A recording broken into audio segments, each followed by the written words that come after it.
La Coupe du monde des clubs vient de se conclure et les débats autour de cette compétition s'intensifient. Chelsea a triomphé en battant le Paris SG en finale, mais qu'est-ce que cela signifie réellement pour l'avenir du football mondial? Tout au long du tournoi, on a assisté à des stades quasi vides, des conditions climatiques défavorables et des équipes brésiliennes qui ont surpris, redonnant un peu de lustre à un événement souvent critiqué. Les discussions vont bon train dans le podcast Big 5 animé par Baptiste Binet, où les experts José Barroso et Vincent Duluc analysent les répercussions de cette compétition.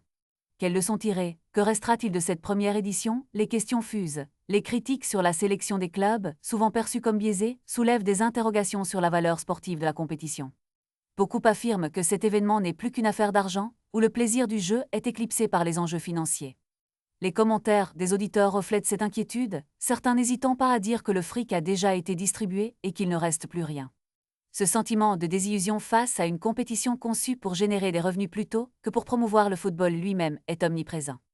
Les réactions sont diverses, certains estiment que les clubs devraient être choisis sur la base de leurs mérites sportifs, tandis que d'autres défendent le modèle économique actuel.